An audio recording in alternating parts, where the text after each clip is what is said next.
Bright is directed by David Ayer and it stars Will Smith and Joel Edgerton, and it takes place in an alternate world where fairies, orcs, centaurs, elves, and all these magical creatures inhabit our Earth. And a human cop played by Will Smith is forced to work with the first ever police officer orc played by Joel Edgerton, and they must find a weapon that everyone is prepared to kill for. I was excited for this movie because I'm a fan of Dave Ayer's work besides Suicide Squad, and fantasy is my favorite genre, and I love these films that take the premise of a fantasy film and insert it in a real world. And as far as visual aesthetics are concerned, Bright is a very colorful and, no pun intended, bright film. All these mystical creatures, all these mystical elements with magic and all inhabiting our world, it really creates for visual verisimilitude. The makeup is tremendous and even the CGI really works for what is a Netflix movie. But I really gotta commend the makeup, the prosthetics,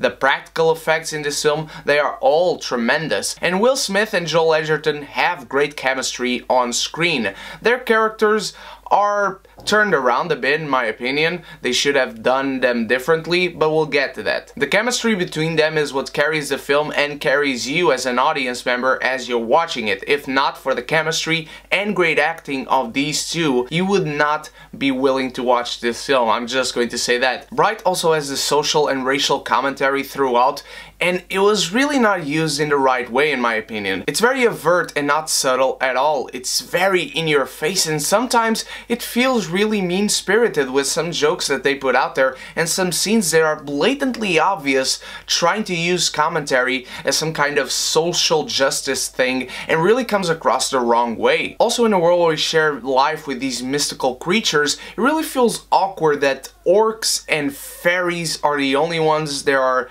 a target of racism, but then we have cop centaurs and elves, and they are the ones higher up in the riches. As far as the characters are concerned, I feel like the film turned it all the way around because it feels much more effective if we had Joel Edgerton as our real main guy and Will Smith was his partner, maybe the guy who was the only one that was not racist toward orcs. And the film really does not know how to work with what it gives us. The whole film feels like it was a great premise, a great idea, an interesting idea with all these cool fantasy elements in the real world. In the beginning we see graffiti of all these magical creatures and all the magical history that this world has, but that's where it stops. The whole plot of the film and everything around it does never feel like it needs to be this cool idea, and the ideas were not all that fleshed out. The lighting and the sets are all very dull and boring looking, and it feels like they are using that light, or the lack of it,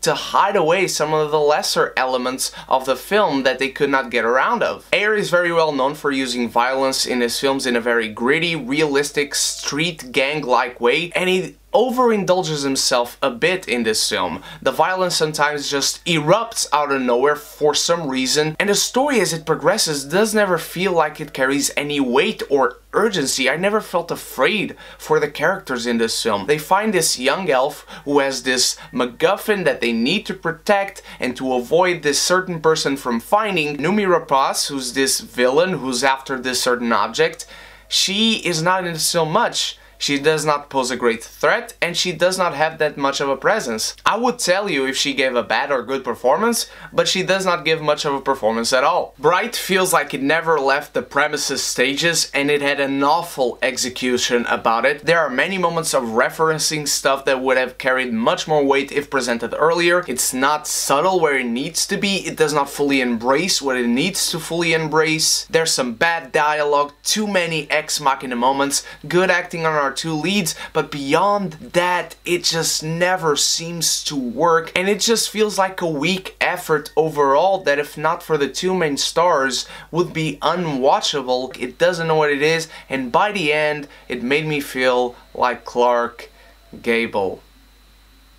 What did you think of Bright My Beautiful Geekies? Did you enjoy it? Did you not? Do you agree with me that this would have worked better as a TV show? Let me know in the comments below, and once more, thank you so much for watching. You guys are the best. I have all my interviews from Comic-Con Portugal 2017 on the channel, and tomorrow we will have the live stream talking about 2017 in film and 2018, what it's coming to the channel and all. I hope to see you all there and get your questions. And so until then, you stay beautiful, you stay geeky, and if you haven't done so yet, click the subscribe button and the bell so you can be geeky united!